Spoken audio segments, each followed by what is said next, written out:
예, 안녕하세요. 저는 서울 보성고등학교 교사 정호근이고요. 이번에 교사연구의 교육 사례를 여러 선생님들께 말씀드리게 되었습니다. 우선 제가 감사할 거는 저희 교사연구의 연구팀이 모두 다 잘 해주셔서 저희가 수업을 잘 마칠 수 있었습니다. 그게 어떻게 보면 제일 감사하고요. 두 번째로 하는 거는 뭐냐면 선생님들이 코로나19로 너무 고생 많으셔서 우선 위로를 해드리고 싶고, 그 다음에 이제 조금 다른 교육 환경에서 어떻게 교육을 해야 되는지를 좀 더 한번 생각해 보도록 하겠습니다.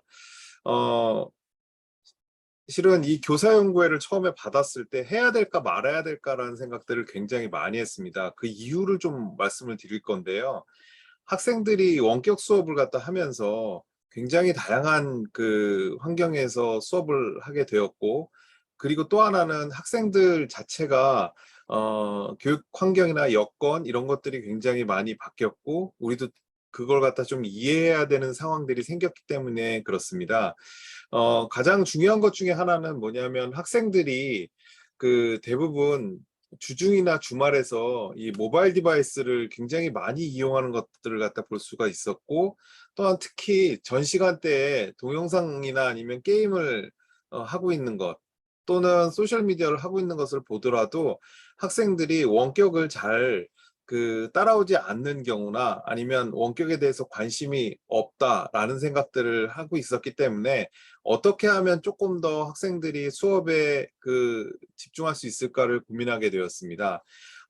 또 하나 또 중요한 것 중에 하나는 뭐냐면 학생들이 이용하는 것 중에 하나가 유튜브 같은 경우에도 전체 시간대에서 본다면 전체적으로 많이 이렇게 높아지는 것을 봤을 때 학생들이 활동을 하면서 다른 것에 관심을 안 둘 수 있는 방법이 없을까도 같이 고민을 하게 되었습니다. 일반적으로 코로나가 터졌을 때 해외에서는 대부분 과제형 같은 것들을 미국 같은 경우에서는 많이 했었고, 프랑스 같은 경우에서도 마찬가지로 과제물을 갖다 제출했었고, 그 외에도 중간에 보면 다른 동남아 같은 경우에서도 이러한 온라인 형태가 굉장히 어떻게 한정적이라고 볼 수가 있는데, 우리 대한민국에서는 그래도 교육에 맞춰서 할 수 있었습니다. 그런데 이제 문제가 뭐냐면 이걸 갖다 했을 때 저희가 학교 내 디지털 기기가 많이 없었는데, 코로나19가 되면서 디지털 기기가 많이 들어왔고, 그 다음에 그것들을 잘 이용할 수 있는 계기가 되어서 너무 좋았습니다.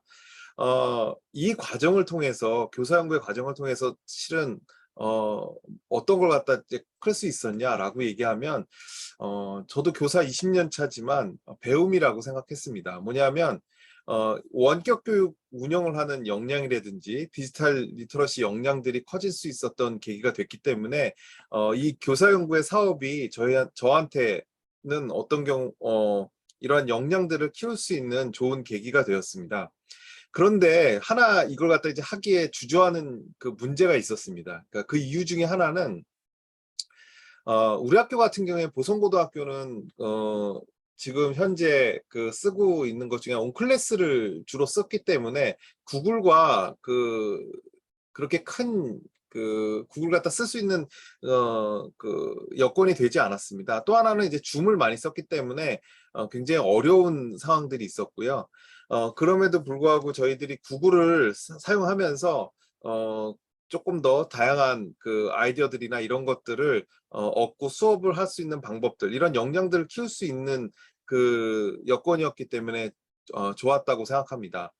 그래서 이 코로나19 지금 이 순간에는 그러면 수업을 어떻게 해야 될까라고 했을 때 과거에 했었던 실수를 두 번 하면 실력이다라는 말을 갖다 이제 생각하면서 준비를 하게 되었습니다.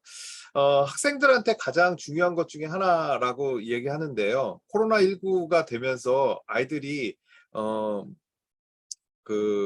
주로 부족한 것 중에 하나가 읽고 쓰고 말하는 내용들입니다. 그래서 이러한 것들을 직접 온라인 과정에서 학생들이 직접 하고 도전하고, 그 다음에 직접 작성하고 이런 말하기 그리고 발표하는 과정들이 항상 있을 수 있도록 준비를 하였고요. 그리고 우리가 같이 가르치는 기본적인 내용, 교과에 있는 내용이 대부분 현상을 기반으로 해서 원리를 찾아가는 방법이라면 다른 방법으로, 즉 발명에서는 창의성을 기반으로 학생들이 문제를 찾고 문제를 해결하는 방법을 어떻게 가리킬까를 고민을 많이 했습니다.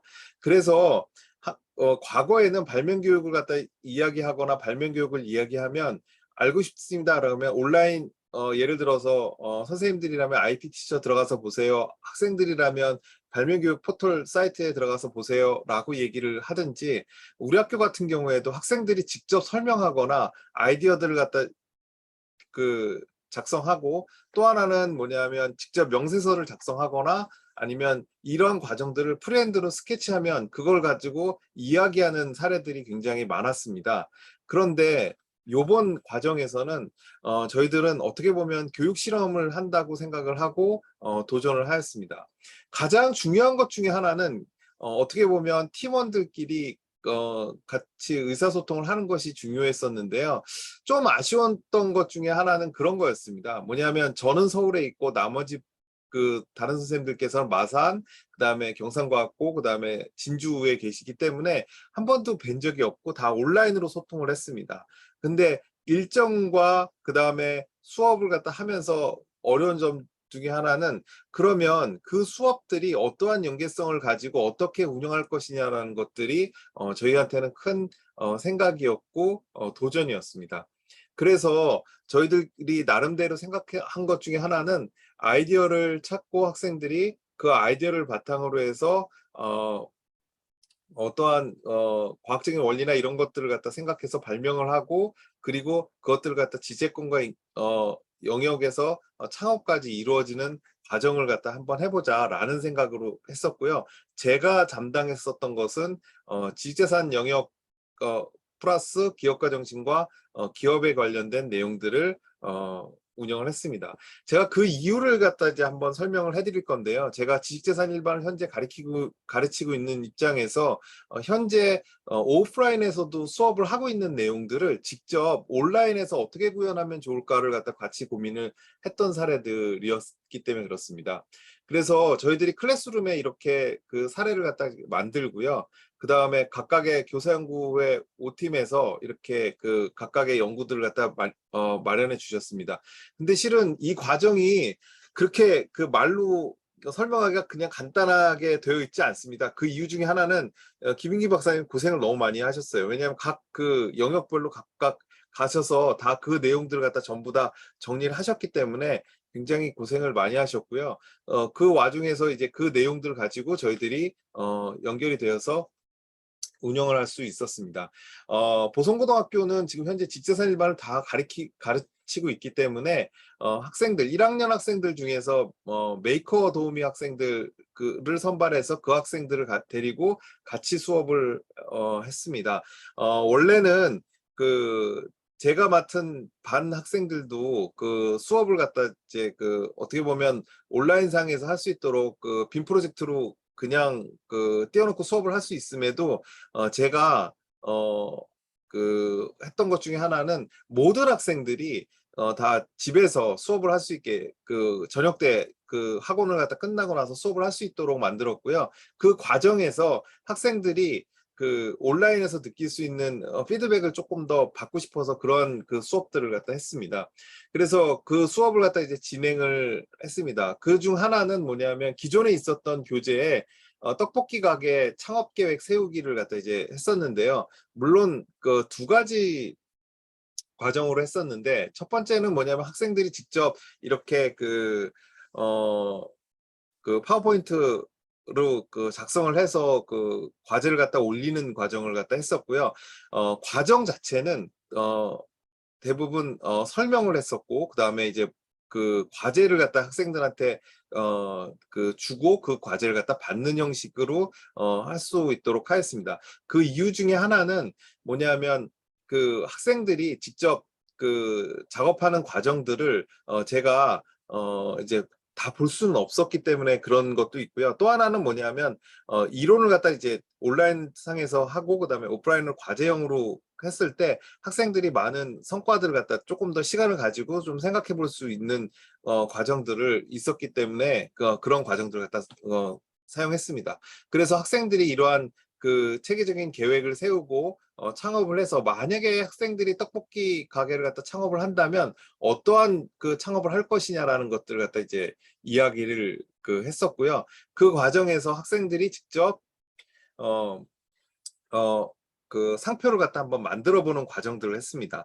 근데 이제 이것은 패들렛에 이제 올리는 친구들도 있었고 종이에 써서 쓰는 친구들도 있었고 굉장히 다양한 사례들로 이제 해가는 과정들이 있었거든요. 근데 이제 학생들이 이런 과정들을 통해서 어떤 친구들이 하는 것들, 그러니까 그 컴퓨터상에서 하는 그 작업들을 보고 본인도 그런 것들을 하기 위해서 또 노력하는 모습들을 봤습니다. 제가 왜 이 상표 과정을 갖다 좀 더 생각을 했었냐면 실은 오프라인에서 저희는 롤링볼과 함께 상표를 갖다 학생들이 기업 상표를 갖다 이렇게 만드는 과정을 갖다 직접 오프라인에서 이렇게 하고 있기 때문에 그렇습니다. 그래서 학생들과 이런 과정들을 오프라인하고 온라인하고 했을 때 어떤 차이가 있었니? 라고 학생들한테 이제 질문을 하니까 학생들 입장에서는 온라인상에서는 조금 더 집중해서 설명을 듣고 그 설명을 오프라인에서 이렇게 만들어 보고 이러한 과정들이 조금 더 좋았다라는 이야기들을 갖다 많이 들었습니다. 그래서 학생들 입장에서 그 배웠던 내용들을 좀 더 정리할 수 있었고요. 그래서 기본적으로 원격 수업에서 중요한 교육들 중에 하나가 우리가 생각하기에는 아이디어를 창출할 때 그 어떠한 그 아이디어를 그 포스트잇에다 적어서 이렇게 붙인다고 생각을 하고 이러한 작업들을 갖다 이제 중요시 하는데 이러한 작업들은 어떻게 보면 온라인상에서도 충분히 가능하고 그런 것들을 구현하는데 별 어려움이 없었다라는 생각들도 하고요. 또 하나는 과제형으로 본다면 지금같이 어떠한 패널을 만든다든지 이런 것들도 같이 할 수 있었기 때문에 그러한 과정들을 조금 더 정교화시켜서 프로그램을 개발하면 어떨까라는 생각들이 있었습니다. 그래서 학생들이 이야기한 것 중에 하나가 조금 더 부족한 것들이 뭐냐라고 했을 때 오프라인 때 와서 학생들이 의사소통 능력을 좀 더 키우고 협업을 갖다 키운다면 충분히 온라인과 함께 브랜디드 러닝으로 좋은 수업이 되지 않을까라는 생각들이 있습니다. 어떻게 보면 이것들이 성장이라고 볼 수가 있는데요. 우리의 교사연구회를 통해서 이러한 첫걸음들이 조금 더 전문가들이나 이렇게 교수학습을 갖다 할 수 있는 사람들 갖다 많이 키운다면 좀 더 좋은 사례라고 볼 수가 있습니다. 제가 2012년에 교육부 파견으로 갔을 때 미국에 있었던 유명한 학교 중에 하나가 지금 온라인 수업을 갖다 이렇게 지금 형식으로 하는 학교들이 있었습니다. 마이크로소프트가 스폰하는 학교였었고요. 스쿨 오브 더 퓨처라는 학교였습니다. 근데 이 학교에서도 이러한 시스템들이 언제 들어올까라는 것들 갖다 고민했을 때 저는 뭘 갖다 고민했냐면 디바이스가 없다라고 생각을 했었는데 지금 현재 온라인상에서 이러한 것들을 갖다 봤을 때 디바이스는 학교엔 충분히 구현되어 있고 와이파이도 충분히 과거와는 다르게 준비가 되어 있다면 저희도 미국에서 우수한 학교들 외에도 이러한 것들을 할 수 있지 않을까라는 생각을 하고 있고요. 하나 더 말씀을 드리면 실은 이거는 미국에서 있는 일부 학교의 AP 과정을 온라인으로 하는 것들 갖다 이제 교사가 지금 같은 원격거리에서 하는 걸 갖다 볼 수 있는데요. 제가 이 학교들도 봤을 때도 마찬가지로 이런 것도 분명히 대한민국 교사라면 충분히 할 수 있다라는 것들을 갖다 이제 생각을 했었는데 그럼 뭐가 안 될까라고 했을 때 그때 기계나 아니면 여건이 안 됐다라고 하는데 지금 이러한 온라인 수업은 충분히 여건도 되고 교육 환경이 가능하다라는 생각을 했었고요. 제가 생각하기에 가장 감사한 거는 실은 저희 팀입니다. 팀원들이 열심히 해주셨기 때문에 제가 이렇게 같이 발표를 할 수 있었던 거고 아직 연구가 끝난 건 아닙니다. 저희들이 이제 마지막까지 다 잘 준비해서 최종 보고까지 잘 말씀드리도록 하겠습니다. 예, 발표 들어주셔서 감사합니다. 고맙습니다.